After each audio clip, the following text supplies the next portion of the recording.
हाथ में आया, यानी ये एक इंडिपेंडेंट डायनेस्टी थी। 1286 में बलबन की डेथ के बाद दिल्ली में फिर से सक्सेशन को लेकर कंफ्यूजन क्रिएट हो गया। बलबन का चुना हुआ सक्सेसर, उसका बेटा प्रिंस महमूद, मंगोल्स के साथ बैटल में मारा गया। उसका एक और बेटा बुगरा खान बंगाल और बिहार को प्रेफर करता था। इसके चलते बलबन के एक ग्रैंडसन को, जो कि काफी यंग और इनएक्सपीरियंस्ड था, दिल्ली की थ्रोन पर बिठाया गया। इस दौरान टर्किश नोबल्स के द्वारा हाई ऑफिसेस को मोनोपोलाइज करने की कोशिश को लेकर कई नॉन टर्क्स जैसे खलजीज में रिजेंटमेंट था। खलजीज गुरीद इन्वेजन के समय इंडिया में आए, लेकिन उन्हें काफी सफिशिएंट रिकॉग्निशन नहीं मिला।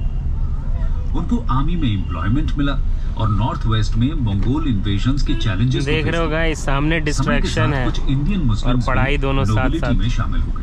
वो भी हाई ऑफिसेस में अपॉइंटमेंट न होने के कारण डिससैटिस्फाइड थे। बलबन ने यह प्रूव किया कि कोई भी सक्सेसफुल जनरल सुल्तान की फैमिली को हटाकर थ्रोन पर बैठ सकता था। इसके लिए सिर्फ नोबिलिटी और आर्मी के सपोर्ट की जरूरत थी। इन्हीं रीजंस के चलते खिलजी नोबल्स के एक ग्रुप ने थ्रोन को सक्सीड किया। आइए बात करते हैं खलजीज के बारे में।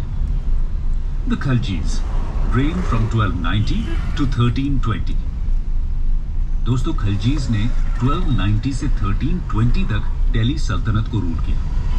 खलजी नोबल्स के एक ग्रुप, जिसका लीडर था जलालुद्दीन खलजी, उसने बलबन के इनकॉम्पिटेंट सक्सेसर्स को 1290 में ओवरथ्रो कर दिया।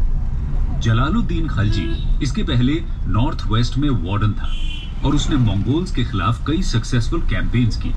नोबिलिटी के नॉन टर्क्स सेक्शन ने खलजी के रिबेलियन को वेलकम किया, जो टर्किश नोबिलिटी के हाई ऑफिसेस की मोनोपोली के अगेंस्ट था। खलजीज ने एक मिक्स्ड टर्किश अफगान ओरिजिन के होते हुए भी टर्क्स को हाई ऑफिसेस से एक्सक्लूड नहीं किया, लेकिन खलजीज के राइज से हाई ऑफिसेस की टर्किश मोनोपोली को जरूर खत्म कर दिया। तो दोस्तों, खलजी डायनेस्टी का पहला रूलर था जलालुद्दीन खलजी। आइए देखते हैं उसके रूल के बारे में। जलालुद्दीन खलजी। सभी घर बनाने वाले चाहते हैं अरे भाई, घर किसी महल जैसा सुंदर हो, जो चमकदार भी हो और मजबूत। और इन्हीं सपनों को पूरा करने के लिए वांगर सीमेंट लेकर आया है एक नया premium. Jalaluddin Khalji reign 1290 to 1296। Jalaluddin Khalji ने 6 साल के ब्रीफ पीरियड के लिए दिल्ली सल्तनत पर रूल किया। उसने बलबन के रूल के हार्श मेथड्स को मिटिगेट करने की कोशिश की।